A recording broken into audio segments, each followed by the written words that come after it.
E360 TV proudly presents messages of inspirational stories. Live streaming now to millions of devices, including Roku, Apple TV, Amazon Fire TV, Android TV, YouTube Live, Facebook Live, with your host, Donna Guimwa, producer and host, Jim Grant, producer and host, along with Michaela Vidal, administrator and host, and Gaia Guimwa Balconi Wada, editor-in-chief.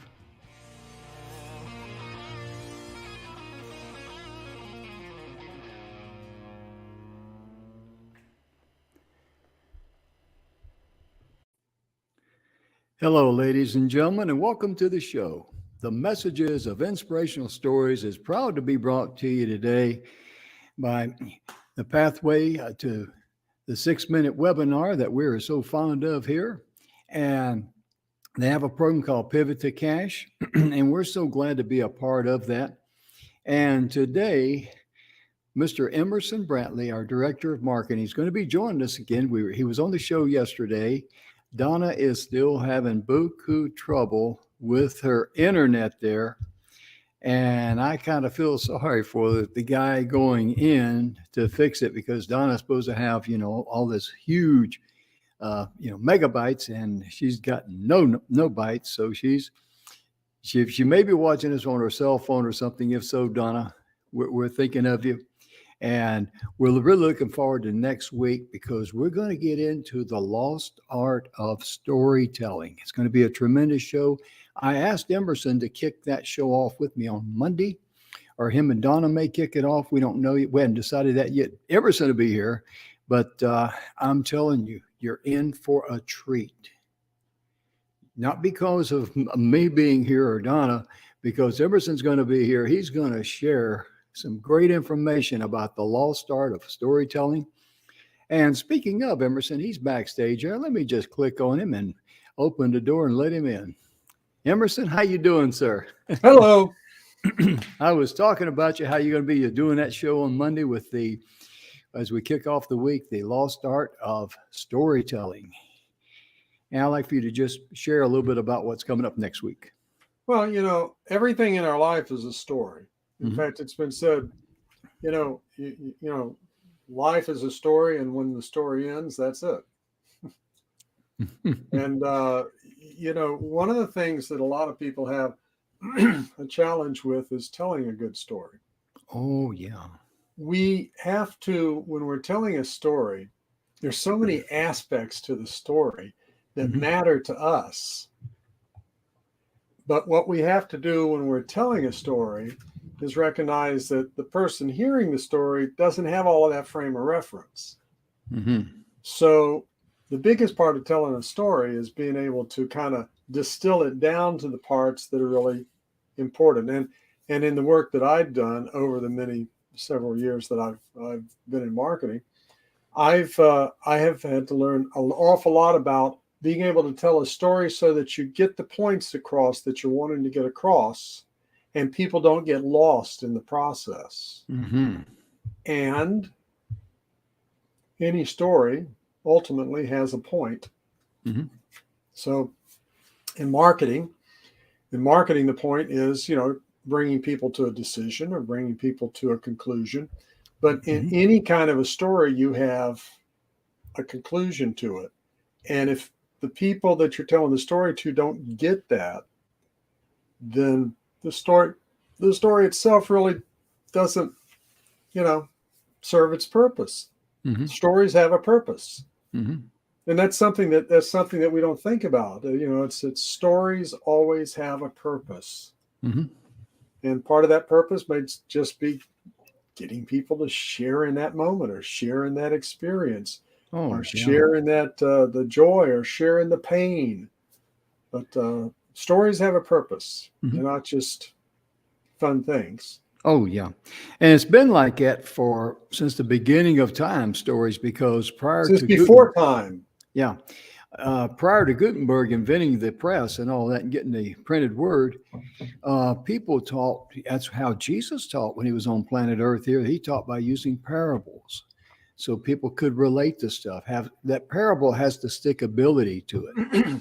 And can you imagine back during that time if someone was telling a story and well, they were here in Jerusalem, then they went over here to Syria, and on the way to Syria there was an apple stand over there, and you That's would how eat so the many apples they stories had are, there. Jim. Yeah, I get totally lost, and yeah, especially since my mhm, since my hospitalization here about 2 years yeah, ago. I mean, it's like, mhm, you know what? I just have yeah, to say, hey, hang on a minute. I'm getting yeah, lost here. yeah, And here's the key. I don't know what's the important part I need to be following here. precisely. And Be- it's up to the storyteller mhm, to really make it clear mhm. what are the parts of the story that they're going to be then connecting together, You're right. connecting the dots, connecting the breadcrumbs together. Mhm. And when we have too many of these little extraneous pieces, people can't follow the story. And Yeah, so then the whole effect of what you're trying to do gets lost. yeah, yeah. Because see, in the case of the apple stand over there, that might be of interest to me because Right. I might have liked those delicious apples, and I want to share that with them. But like Emerson says, that's just too much information to throw at them at one time because they're trying to sort. Okay, you're in Jerusalem, you're on your way to Syria, you got an apple stand here. And where am I going to go with this thing? Well, what's in it for me? So that's what we're talking about. We're going to be covering that next week. We're very excited about it. And before we get into what we're going to share with you today about worry, how to live a life with less stress and worry in it, we're going to cover the July holidays on July 8th today. And first out of the gate, some of you young kids out there might remember that, young between the ears, today is the National Video Game Day. It says dust off all those old Nintendo and games and haul them out. But the one thing that I recommend as being a kid, today is the National Be a Kid Again Day. And we could all use a little bit of being a kid again in our hearts, couldn't we, Emerson? We sure can. Just don't go to your older parents and ask them to pick you up over your head and spin you around like this picture that I'm looking at here. Oh, yeah. Otherwise, you may end up being not just a kid, but an orphan for you know it. Oh, yeah. And also today is a gospel day, is to join hands with the rest of the Christian community and commemorate this special day. And every day we should be thankful for everything that we have on planet Earth, our health, our happiness, our families, just everything makes our life worth living. We really are. And then over here. Get to the food, Jim. Get to the food. Okay. Kebab. Shall I say more? I love it. Kebab day. Yes. Yeah. Tantalize your taste buds. One delicious kebab at a time during this delicious day of Kebab Day. And there's something special about skewering skewering food and then cooking it on a grill and whether it's meat for those who eat meat or one that we love to do is shrimp. Yeah. But even just vegetables. Yeah. Just vegetables on a grill, getting them like that little blackened edge and everything else. There's something special about that. I remember, was it asparagus we had on the grill out there in Tomball? You know what? You're right. I'd forgotten about that. Yeah, and we did something real simple. I think we just took. I think we just took Italian dressing and drizzled it with Italian dressing and grilled it on the grill. Yeah. Yeah, put a little salt on it too. I think that's the way that Donna fixed it up. But I'll tell you right now, folks, it was delicious. It was just absolutely. It was amazing. We had 5 people in a house, and none of us had ever spent that kind of time together, that kind of intimate time. But we all kind of pitched in. Everybody did their little part. And different people did different meals, and we all went to the store and bought a whole bunch of food. And and it all just kind of worked out. It was fun. It was relaxing, and it was relaxing because everybody. We weren't tripping over each other. We had a big Airbnb, very nice Airbnb. Beautiful house. Yeah, and we were able to sit back and relax, and we could sit in the dining room or the living room or outside. I mean, it was a nice place. It really was. I do think it's funny. It was a pretty good size house. I don't know how many thousand square feet. Upstairs and downstairs, very roomy, very comfortable. And they had a tiny little postage stamp of a back porch that was probably, I don't know, 6 or 7 feet by maybe 8 or 10 feet. It's just Yep. tiny Yep. little place just Yeah. big enough for a grill and 1 or 2 chairs. Yeah. Yeah. And I That's thought, true. how funny, Yeah. not to have a nice big porch that Oh, everybody. yeah. There was no room for everybody in the house to be able to sit outside and enjoy it together. At one time, no, huh? At one That was it. time, yeah. That was the only thing that was kind of small in that house. Yeah, but it was a beautiful house. Yeah. It really was. And today is also National Blueberry Day. And blueberries are very beneficial. They got a lot of antioxidants in them, and they're just a wonderful berry for us. And I remember my brother was. And they're very good with chocolate and almonds too. Oh yeah, okay. Go don't get down there. Today is the National Chocolate and Almonds Day. I know you want to talk about that. Go ahead, brother. National Chocolate and Almonds Day. I mean, what a magic combination that is. Chocolate and almonds. Yeah, whoever came up with that one, they deserve a silver star, a gold star, and a all kind of stars, don't they? And as a marketer, from a marketing standpoint, one of the great marketing campaigns that most people don't ever even think about or even maybe remember, but it was the California almond growers. I don't remember the exact name, but they came up with a campaign about 30 years ago, maybe even longer than that. And basically the gist of the campaign was 2 cans a week. That's all we ask. 2 cans a week. That's all we ask. And they basically built an entire state industry with a single campaign to get people to eat more almonds. Yeah. Yeah, I tell you, it's really amazing because on the California, when you talk about the California raisins and all that, that came to my mind. They had a nice little jingle. They used this song from, I'm trying to think of the artist. Heard it through the grapevine. Yeah, heard it through the grapevine. And it shows the raisins, kind of dance a little bit. Who sang it, Heard It Through the Grapevine? I'm trying to remember. I know the artist, and people out there are probably, hollering at me, Jim, But it's amazing how jingles like that can stick in your mind for decades. And that's good marketing. It really is. And National Freezer Pop Day. My goodness gracious. I remember as a kid, we used to have those things, put them in the freezer and bring them out on a hot summer day. And, we just bite the plastic off and suck on plastic and all that. We didn't have to worry about, anything, any type of, disease or germs or anything like that. We didn't worry about that. We drink out of a garden hose and that sort of thing. That's just the way our world turned. Well, and if you don't have that, just give your kids a few spoonfuls of sugar to calm them down. Yeah, right. Yeah. The more calmer you want them, just give them more sugar. That's right. Just give them more, like, hey, Mary Poppins, right? Just a spoonful of sugar.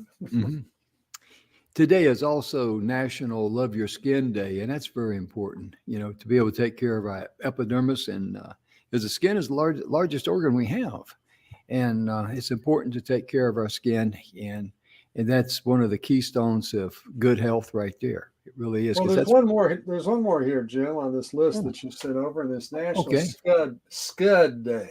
National Scud Day. I didn't see that one. Go ahead. Scud doesn't, that doesn't sound like a whole lot. And these aren't about Scud missiles in the Middle East or anything like that.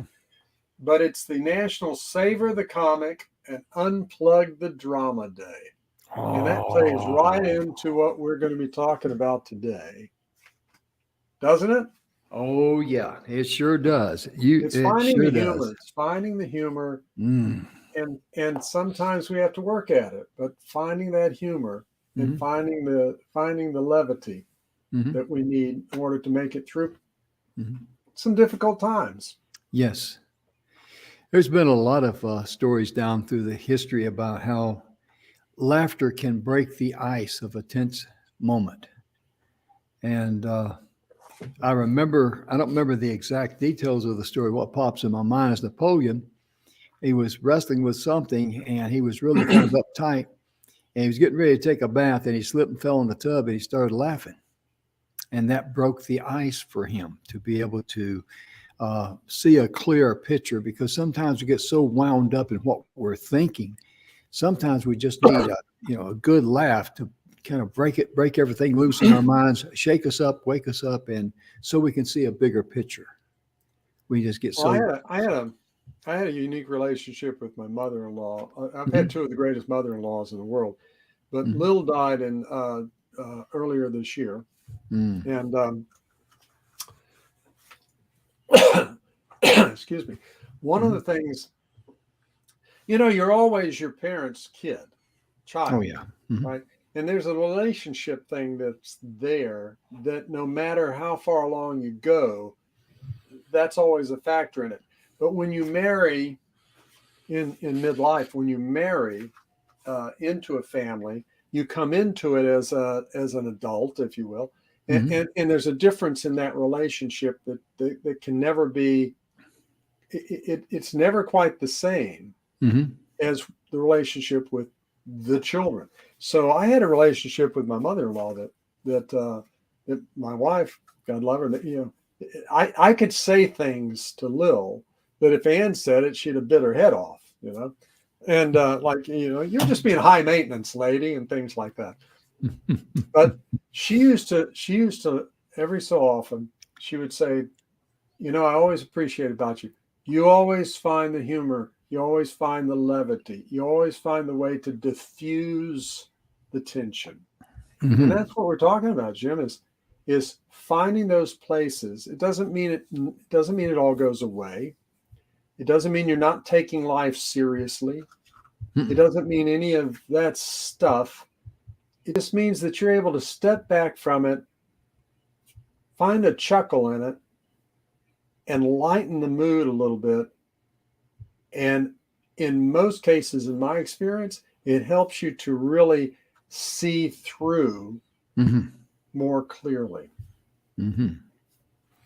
You're absolutely correct, because laughter sometimes. Uh, I remember after my dad died, and we had already went through the process of the burial and all of that. Come back from the cemetery, and really by that time you're just worn out, Oh yeah, emotionally, yeah, yeah, physically, yeah. everything. You just feel like you've just been run through the ringer washer. And I remember my mother said something and funny about something that happened when my years ago, my dad and me, and so we started laughing, and I made a comment, and Mom made a comment, and we both were just laughing so hard we couldn't help it. And then one of my sisters came into the room, and she's looking at us. We're both just dying laughing. And she says, "What's so funny?" And we couldn't tell her because we were both laughing. And so since we were laughing so hard, she got to laughing hard too. And then after we all, got over our laugh and come up for air, she says, "What were we laughing about?" And we all lost it again. But it's amazing how laughter can reduce a lot of stress in your life. Sure. It's just amazing. It's just like a relief valve for your spirit, your soul, everything. And it And connects people. yes, it does. Yeah, Yes, it does. I think I've shared this before with you, but I recall being in the mid-90s. I was on a trip over to Scotland. That's the By the way, thunder that I heard. Yeah. that was thunder, and if you lose me, it's because we've lost power. Yeah. We In have a other thunder words, boomer that was supposed to be just south of us here. mhm, But I had to be in Scotland, and I had spent over a week working with the chairman of our company, mhm, uh, eccentric guy with a 15th century Scots castle. And I'd taken everybody to the airport in Edinburgh, and so I was driving around looking for antique laces for my daughters and my sisters and my wife and mother-in-law, and I was looking for antique cufflinks for myself. hmm, And I had found some, but I hadn't really found a great selection. So finally, this lady pointed me in the direction and said, "Well, if you go over here, this little town called Alyth, wasn't even on the government map that they gave me." She gives me the directions. She calls up on the phone, has a friend there who's going to stay because it's late in the afternoon. I've slept 13 hours this week, Mhm. and it's Friday afternoon. Mhm. I want to say that again, Yeah. I've slept about 13 hours the Total. entire week, and it's Friday afternoon. And do I need to say I'm driving on the wrong side of the road? Just saying, okay? So I get to this little town, and I'm just about to pass out, and I'm in front of this huge armoire, pulling out drawers of antique Georgian laces and Victorian laces for my sisters and for my daughters, and all, and they had bowls, these beautiful bowls of antique cufflinks, and we're not talking about gold, and we're talking about people wore lots and lots of cufflinks, Mhm. and I'm finding these wonderful, wonderful selections, but I'm about to pass out. Mm. And so I asked the lady if there was a tea room nearby. And she didn't tell me that the person that right next door or two doors down was a tea room because they didn't talk. So she sends me across this little stone bridge, 2 blocks over, 3 blocks down. And so I totter off and I get into this tea room. Two double tables and one table in the corner with 2 or 3 patrons around it, a round table, some older patrons. And I sit down at one of the double tables, and the 2 little grannies are cooking fresh scones back in the back, and the other one is making fresh preserves back in the back. And it just smells wonderful. Mm. And I pick up the little cardboard menu, and I read down the sweets menu. It says, first one, treacle tarts and this. And about the third item down, Jim, was Mississippi black bottom mud pie. Now, I'm just picture I'm in a town Yeah. that's not even on the map Right. in Scotland. Mm-hmm. And about the third or fourth item down on the menu is Mississippi black bottom mud pie. I was so fatigued, I just busted out laughing. Mm-hmm. So immediately, the old guy over in the round table in the corner bangs his shillelagh on the floor. He goes, "Hey there, laddie, what's ailing you then? Are you daft?" And I said, "I can't believe I came halfway around the world and found Mississippi mud." Now, I got to picture this, Jim. At that time, my beard was still red. So until I opened my mouth, everybody just assumed I was from there. Mm-hmm. "Ah, you're from the States then?" And they start dragging the chairs across the wooden floor. And they're all around me. Jim, of the 7 people around me, every single one had been to the United States at least 5 times. Wow. From this little town that wasn't even on the map. Mm. That's how much people in other parts of the world travel and explore and understand and experience other cultures. So the little lady, the little granny who was making the scones, she says, "Hey, where are you from in the States then?" And I said, "Well, I'm from Jacksonville, Florida." She said, "Jacksonville, I know it well. It's just north of St. Augustine. I've been there 7 times. Oh, my goodness. I bet that blew your mind, didn't it? It was amazing to be in that kind of a situation. Mm-hmm. And I didn't have any of the other people with me. I'd taken them all to the airport and everything else. But at that moment, we were all laughing hysterically at how crazy this moment in time was in this little town. It's not even on the map. And I've got 7 people around me, all of who've been to the U.S. at least 5 times. And the little grandma waiting on me has been here 7 times, not just to the U.S., but to a town 45 miles south of the town that I live in. Now, wow. Let's step back from that just a second for next week, okay? So the joy, the joking, the laughing, and everything else, and enjoying life and finding the beauty in it and everything else. But now let's look at next week, Jim. Okay. Because when we talk about stories next week, I want Mhm. the people who are here to remember that. I may tell the story again, but I want you to remember that. The details of the story. There were lots and lots of details I could have told you that Right, didn't right. matter. Hmm. But you got the picture of Hmm. this little room with Hmm. the people, with the smells of things being cooked in the back, and with the craziness of finding Mississippi mud pie Hmm. in this little town that doesn't even have a spot on the map. Mm-hmm. And people there had visited our Yeah. country 5 to 7 times. Mm. And I could just visualize the people just dragging the chairs across the floor to come over to Oh, the. yeah, yeah, you can hear.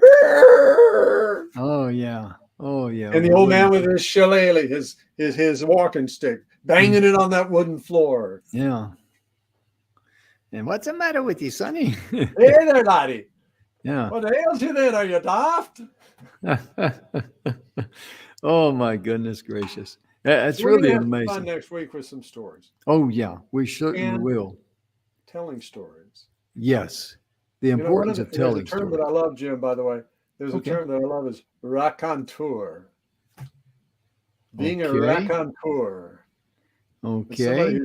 who weaves these stories, who tells these stories, who Oh. entrances people. And everybody who's following us can become a raconteur Mm, of, I hear of, you. of stories from your own life. Oh yeah.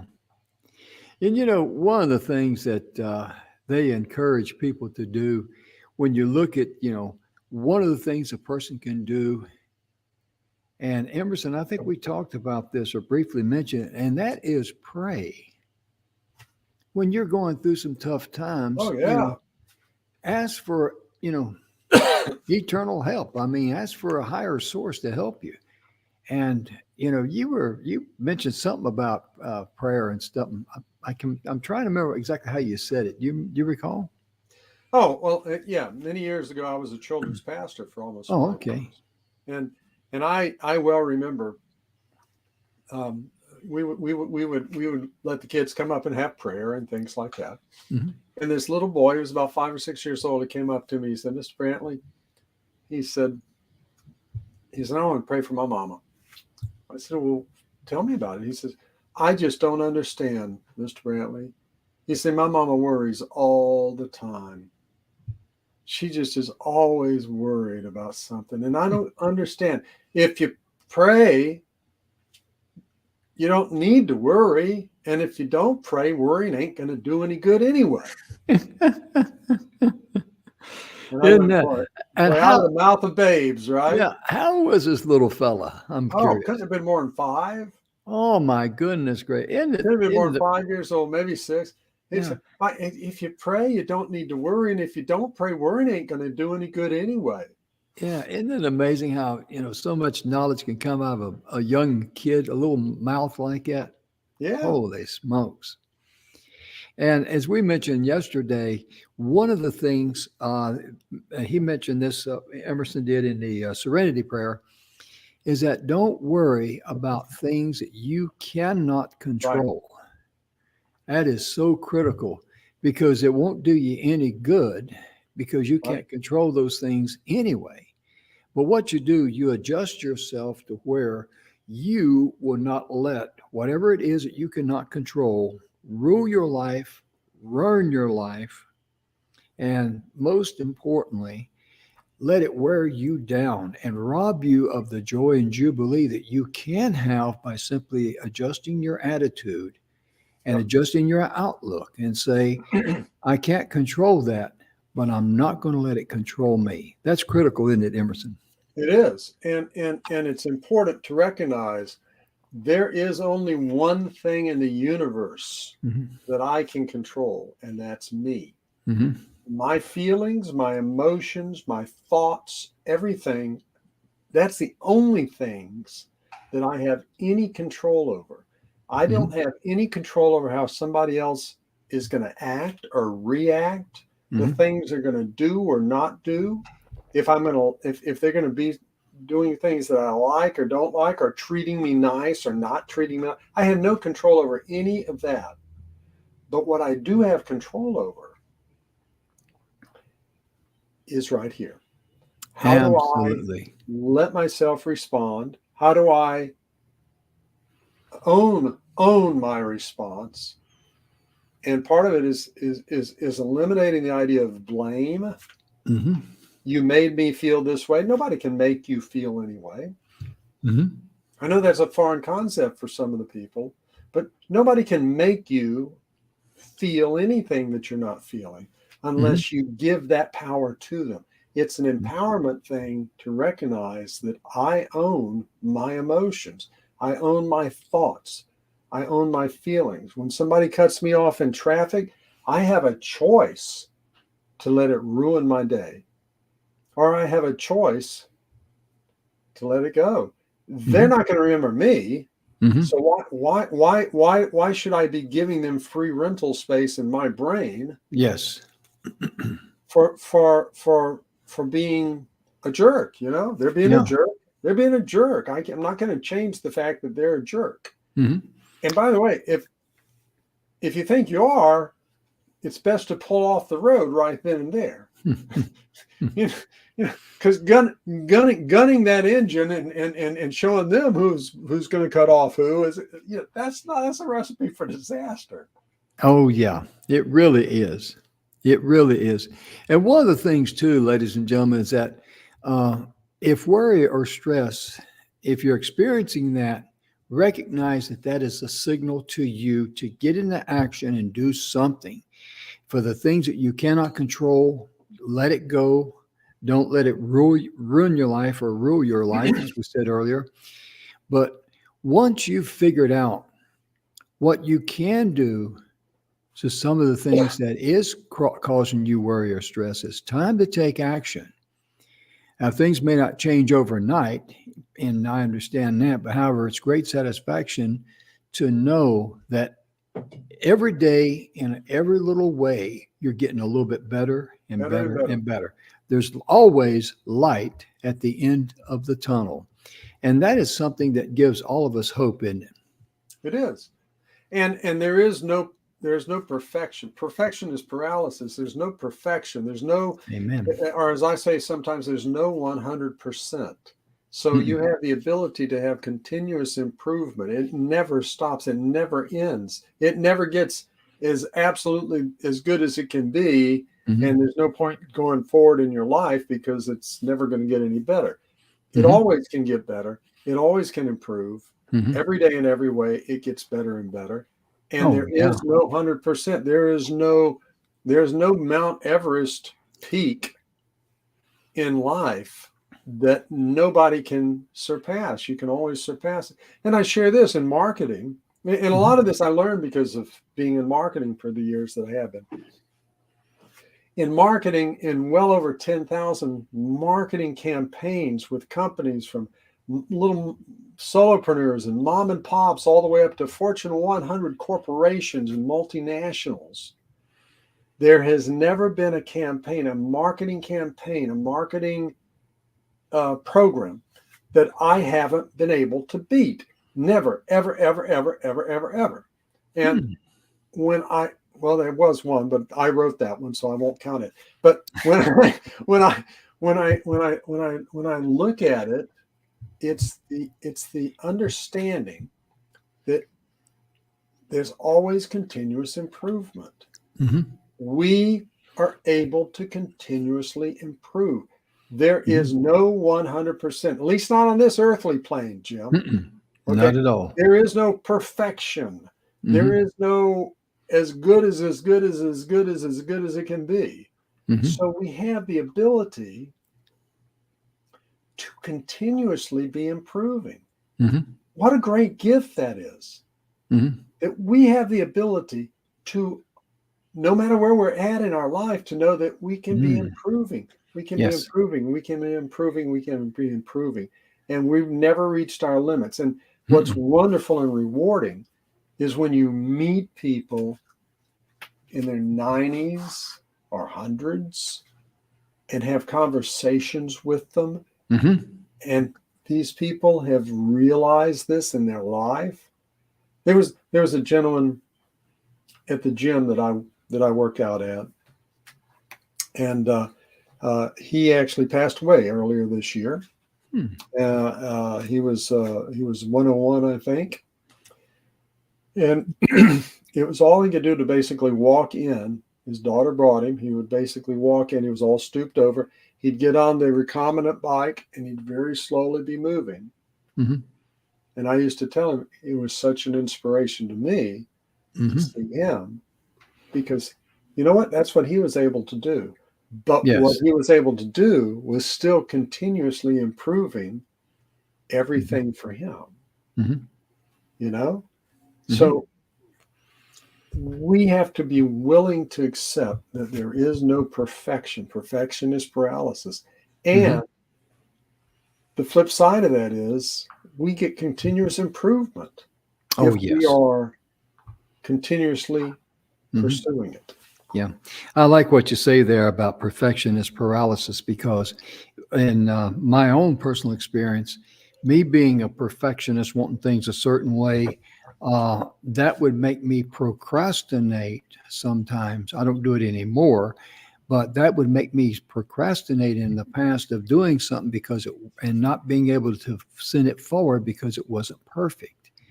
And I remember back in the 80s, I think it was 1980s, I was listening to a guy talk, and he said, if we could be perfect or reach the level of perfection, we would be bored to death. And he said, give me an example. Take a baseball player. Let's say every time he got up to the plate, he could hit a home run, no matter who was pitching. He was just that perfect.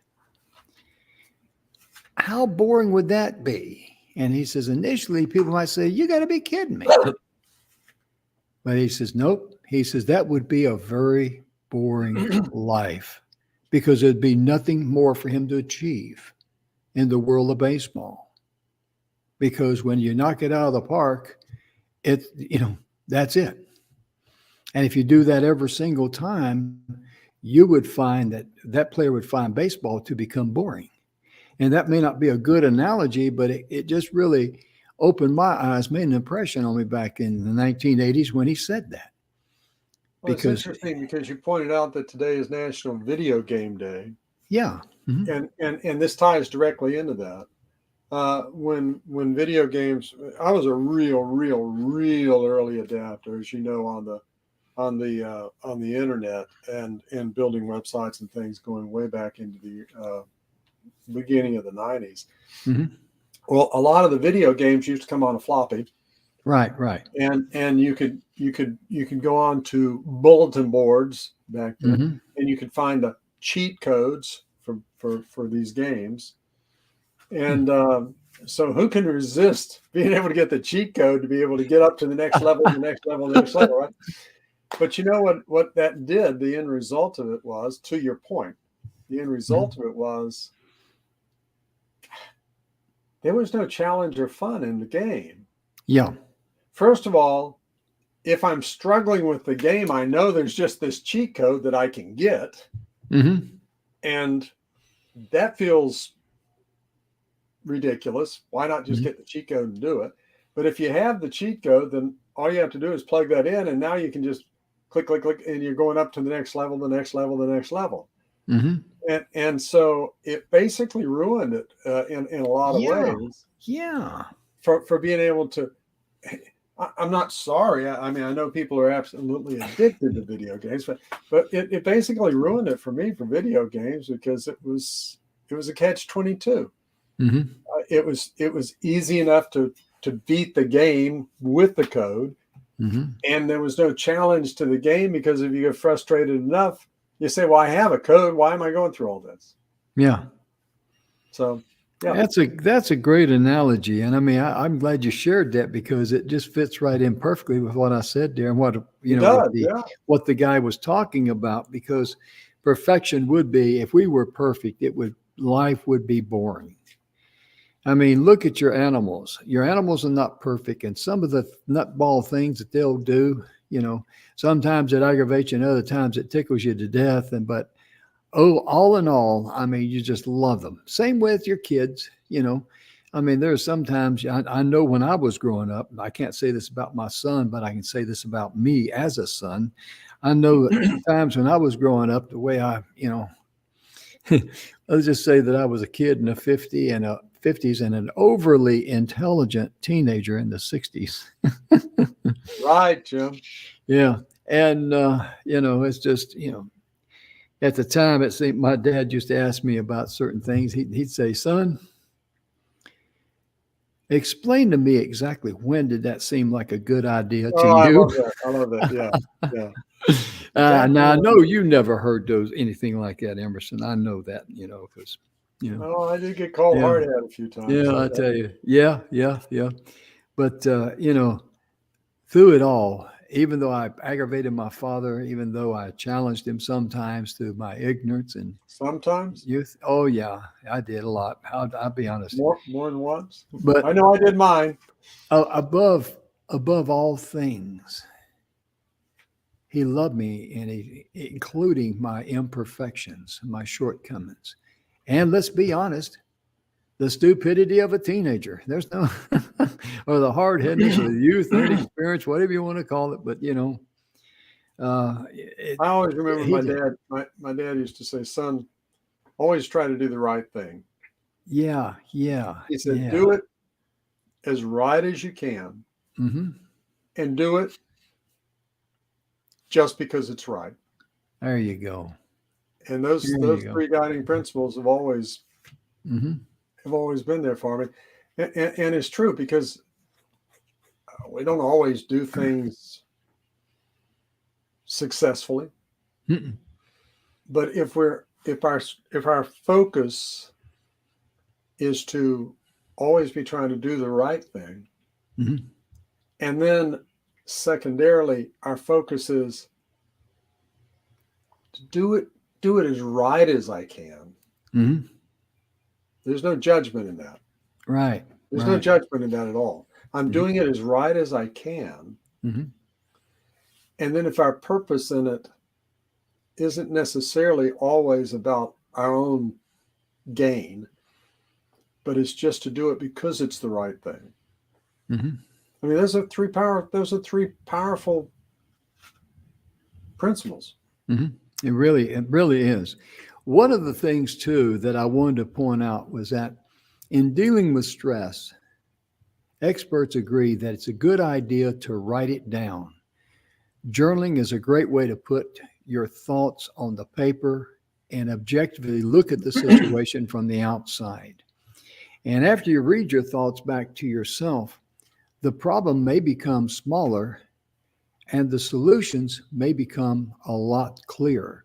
There's a lot of truth in that because as long as we got it up here and we're spinning it, it's like a big dust cloud in our mind. And we just can't see the forest for the trees, as the old saying goes. But it's important to write things down because then you can look at it and you can evaluate it Excuse me. for what it's worth. Excuse me. And, And to that I'll add, it really, it's really, I encourage everybody to experiment. Well, test this, okay, but mhm, experiment with this. And that is to get a pen or pencil and paper and do this process, mhm, not just use a keyboard or an app mhm, or a program or a laptop and do it. And there's a reason for that. There's a mhm, reason because physiologically, it has been demonstrated that when we physically write on physical paper, the tangible part of our senses adds to the processing in our brain hmm, and makes it into something more solid than just keying it on a keyboard mhm, or on a laptop. mhm, And so in terms of journaling, I really highly suggest you try, mhm, you test writing it out longhand where you get the feel of it and you're physically doing it and you're physically changing the words and laying those thoughts and laying those feelings and those insights and everything else. You're manually, physically feeling it go to the paper because it's powerful. It really is powerful. Yeah, you're right, because I found something, I just kind of like backed into it. When I need to send out an important letter or, email or something like that, I have found that if I sit there and try to transfer my thoughts through typing, I leave out stuff. I forget stuff and omit stuff, or, my mind's turning faster than my fingers. But if I write it down, I'm able to have clear processing of the thoughts. And then I've got the written word. I can look at it and then just type it. That's very critical. I didn't realize that hand and eye coordination, touching the paper and all that, because it's kind of like an anchor. Think of your mind sending out a signal, and the paper and the pen is receiving the signal, kind of like a Morse code operator. You're hearing the beep, beep, the dashes and dots, and he's writing it down. So you're engaging more of your senses. Yeah. And the more of your senses that you are able to engage, and this is true for taking notes. If you're sitting and taking notes at a conference or in a class, the more of your senses that you're able to engage, the more you solidify that concept that you're writing out or that you're trying to hold on to. And that's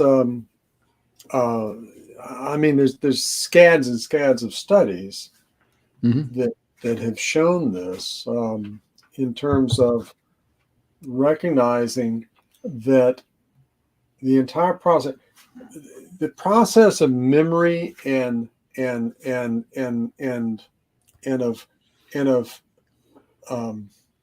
processing thoughts and taking information and creating new information from it and understanding it and getting purpose and reasoning and all of that stuff. All of these things are going on with the synapses in our brain. The synapses in our brain are affected and controlled by, in many cases, the brain chemistry that's going on.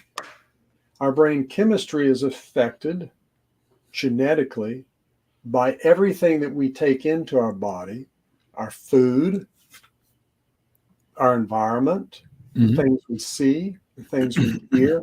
All of those things end up affecting that brain chemistry. And so as we are focusing more of our sensory abilities on a particular concept or thought or idea or note, as we're focusing more of those sensory aspects to it, it solidifies it more. Oh, yeah. And it makes it where our brain is processing it on a whole different level. And I've done it both ways.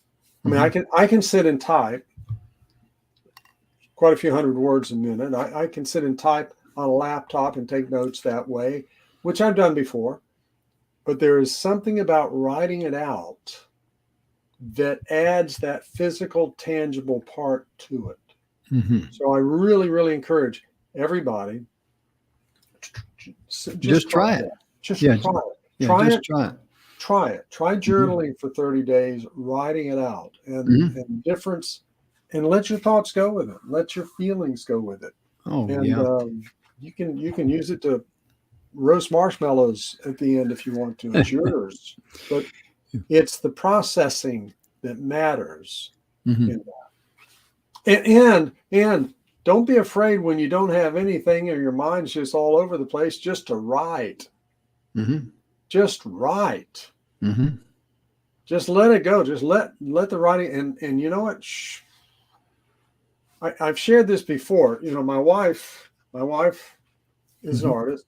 Artists start with a blank Canvas. Painters start with a blank canvas. I start with a blank screen or a blank piece of paper. And you got to put that first piece of paint down onto it. You got to put that first word, that first phrase, that first sentence, that first paragraph.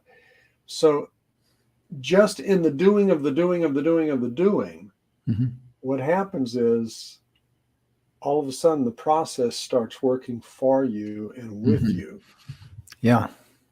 So that's really amazing. And one thing I want to cover here as we wrap up this week, we're almost out of time, and that is have the courage to say no. Oh, I mean, sometimes people just don't have the courage to say no. I've been in that trap myself. Someone asked me to do something. I like the person, and I just cannot say no, and my wheelbarrow is already full. That will create some stress on you, folks. But you got to have the courage to say no. It's empowering. It's very empowering. And that no should be an unequivocal no. Yes. It shouldn't. You may make more doing this over here, but to know that that isn't the right thing. I sent back a check one time. It was for a significant amount of money. I'll say $5,000 or $10,000. And I put a note on it that basically said, "This isn't about me. It's about you. I know you'll understand." And it had been sent to me attached with a very, very, very lucrative contract. I remember that. Yeah. But I knew that I knew that I knew it. That was going to be something that would just be tearing apart the fabric of my life, my marriage, my business, my family, everything else. It was just going to be pulling it, and it's going to consume you. It was going to consume me. And saying no to that. What's interesting in the back end of that story, I may have shared this with you, Jim, is the person that I said no to on it had never had anybody do that before.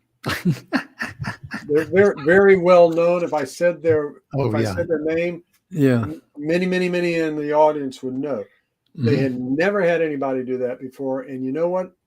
Over the next 2 years, 2.5 years, that person recommended to me, strong recommendation to over 25 of their top paying clients to work with me. So, learning to say no, and that's not why I did it. I never anticipated that. Right. But you came to power, you came to a position of strength. From strength and being true to yourself and standing in your value. Yeah. Standing in that value that makes you have strength. And being able to say no is a powerful element of that. It really is. And I'm just so glad we had a chance to cover that there, because going right along with saying no from a position of strength is set priorities. That's very critical too, because what really needs to get done in your life and what can be secondary. And because a lot of people feel like they got to do everything. And I've shared the story before on a previous show where I used to get a list, and I still make my list, don't get me wrong, but I'd make a list of 1, 2, 3, 4, 5, 6, maybe 7, 8, 9, 10 things that, I want to get done that day. And the way your day goes with phone calls and the things that come up and the things that, distract you and eat away your time and that sort of thing. The mistake that I made for many, many years, ladies and gentlemen, I did not look at the things that I got done and gave thanks for that. Instead, I focused on the things that I did not get done and, dog it. And I beat myself up about it. Yep. And I imagine there might be 1 or 2 people out there saying, hey, Jim, I can relate to that. But don't do that.